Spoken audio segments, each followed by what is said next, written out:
So at like midnight to 2 in the morning, started to notice that I couldn't really sleep. And between 2 and 5, couldn't find any comfort, like at all. And then around 6 o'clock, something happened?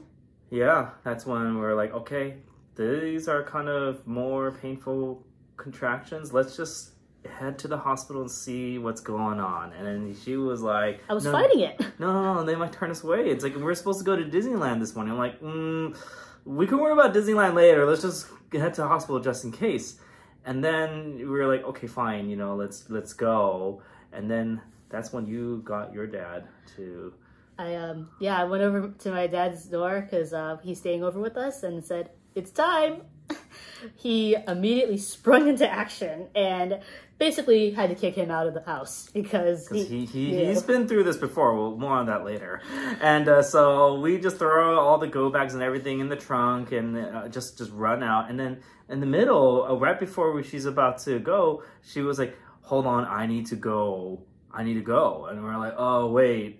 Just, can you hold it? And then like she was like, okay, never mind, I don't have to go. I'm like, okay.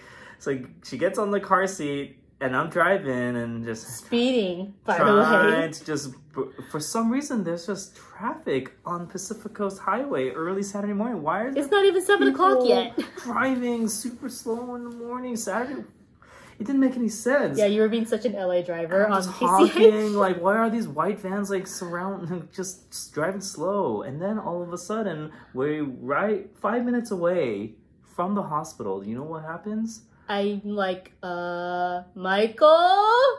And I hear her yell really loud. I've never heard her yell. And, you know, we were stuck, like parking lot traffic in Pacific Coast. I look over and I see a head coming out of my wife. A hairy head. And I'm like, wait. I yelled, no! And I'm like thinking, no, put that back. No, stop, stop it. And then the head comes out and becomes a body. And then it's a baby in my car on the front seat. And baby. That was kind of surprising, to say the least. But the first thing he said after he yelled no was, your mom would be really proud. Yeah, so her mom basically went through the same experience. More on that? Yeah, 25 years ago, she gave birth to my brother in the car. Except it was at night. There was no traffic. And it still happened. And I don't know how far away they were from the hospital, but I think they were exiting the freeway instead. So we were so close. 5 minutes away. 5 minutes away, literally just 2 streets away. If it wasn't for that parking lot traffic that materialized magically. And hitting every red light. Why? Could have made it. And it's just...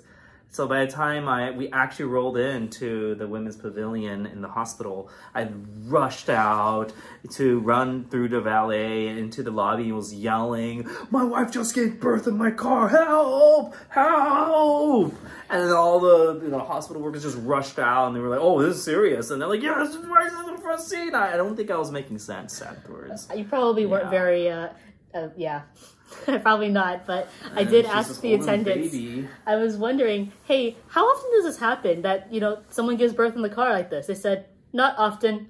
I said, oh, okay. And you know what was the craziest thing was that when baby Jonah came out, that's his name, Jonah, he let out a really quick yelp, eh. And then he just kind of curled over to the side and kind of resumed sleeping. And I was like, wait, did you just literally get out just to get more space to sleep? Are you kidding me? It's like, no, you can't go back to sleep. You gotta commit.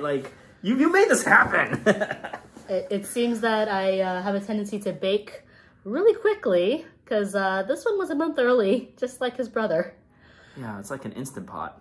Oh, and what we learned about this experience if you give birth outside of the hospital is that you're supposed to make sure that your baby's awake. Yeah, first catch the baby. Yeah, because right now, at this point, baby's already in the car seat. It's too late to worry about sterility and all that. You just gotta catch the baby, make sure the baby don't suffer head injuries or anything. Then secondly, you just want to like gently kind of, hey, wake the baby up, make sure the baby's using their lungs so they don't just let stuff pool inside, and just so that at least they're crying and they're awake. This Jonah, he just like, you know, yelped a little bit and he just kind of like went back to sleep. It's like, no, you can't do that. Like, you gotta like, hey, at least stay with me. And then that's when the hospital workers should be there, and then they helped out. They helped out. So all everything. This to say, yes, he saw everything. I saw everything. I just want to tell all of you ladies, if you're thinking about an epidural versus not an epidural, I feel so much faster recovered without the epidural than I did the first time. That I will say that much. But thanks for checking out our birth story.